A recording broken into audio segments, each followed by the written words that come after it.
আমি জামাত ইসলাম এবং এনসিপির প্রতি আহ্বান রাখতে চাই, শেখ হাসিনা যে ভাষায় কথা বলে, আওয়ামী লীগ যে ভাষায় কথা বলে বিএনপির বিরুদ্ধে বিষোদ্গার করে, বর্তমানে আপনাদের ভাষা একই রকম। আমি যে দায়িত্ব পেয়েছি, মাননীয় প্রধানমন্ত্রী আমার উপর যে দায়িত্ব অর্পণ করেছেন, যথাযথভাবে যাতে এই দায়িত্ব পালন করতে পারি, এই জন্য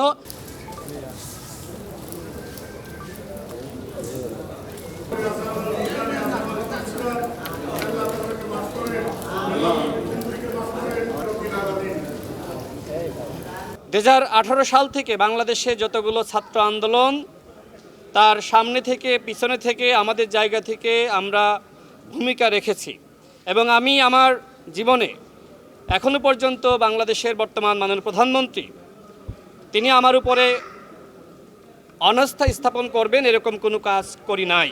আমি দেশবাসীর কাছে দোয়া চাই যাতে করে বাংলাদেশের এই মহান নেতা, বাংলাদেশের পুনর্গঠন এবং পরিবর্তনের জন্য যিনি কাজ করে যাচ্ছেন, সেই মাননীয় প্রধানমন্ত্রীর আস্থা এবং বিশ্বাস যাতে আমি ধরে রাখতে পারি এবং জাতীয়তাবাদের রাজনীতিকে আরও বেশি সমৃদ্ধ করতে পারি।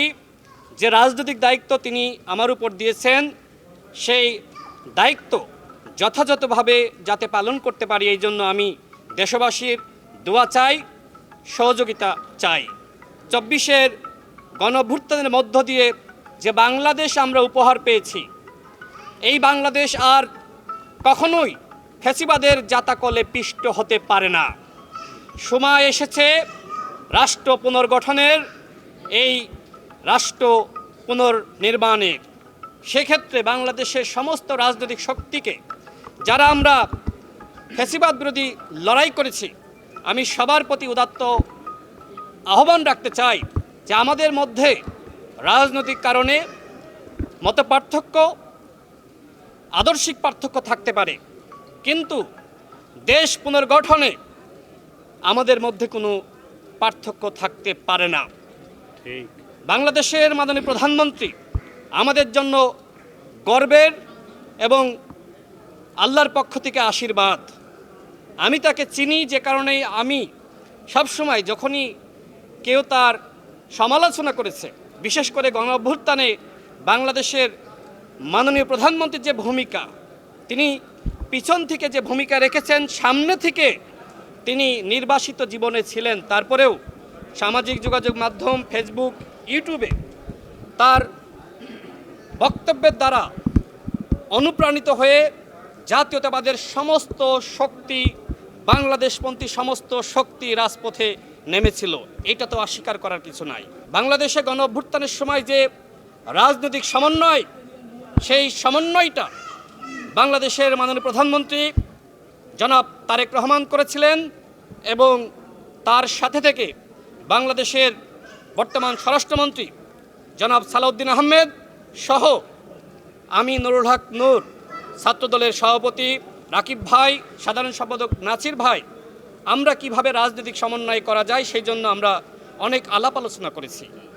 যেটা আমাদের স্বরাষ্ট্রমন্ত্রী কিছুদিন আগে একটি বক্তব্যে বলেছেন যে পিছনের অনেক গল্প আছে। সেই পিছনের গল্প হলো যে আমরা বাংলাদেশের বর্তমান মাননীয় প্রধানমন্ত্রী জনাব তারেক রহমানের নেতৃত্বে আমরা রাজনৈতিক শক্তিকে একতাবদ্ধ করার জন্য কাজ করেছিলাম।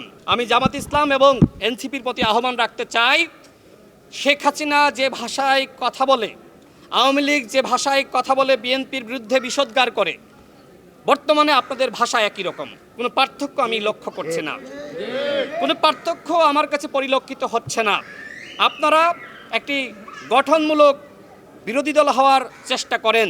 শেখ হাসিনা এই রাষ্ট্রকে ব্যর্থ করতে চেয়েছিল, এখন আপনারা হুমকি দিচ্ছেন যে আপনারাও নাকি প্রধানমন্ত্রীকে সফল হতে দিবেন না। বাংলাদেশের মাননীয় প্রধানমন্ত্রী অবশ্যই সফল হবে ইনশাআল্লাহ।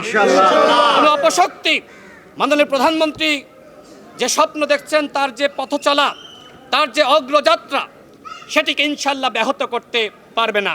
আমাদের দেশনেত্রীর জন্য, আমাদের শহীদ প্রেসিডেন্ট জিয়াউর রহমানের জন্য আমরা দোয়া করেছি, দেশবাসীর কাছেও দোয়া চাই এবং আমি আপনাদের সবার কাছে দোয়া চাই। আমি যে দায়িত্ব পেয়েছি, মাননীয় প্রধানমন্ত্রী আমার উপর যে দায়িত্ব অর্পণ করেছেন, যথাযথভাবে যাতে এই দায়িত্ব পালন করতে পারি, এই জন্য সাংবাদিক ভাইদের আমি সহযোগিতা চাই, দেশবাসীর সহযোগিতা চাই।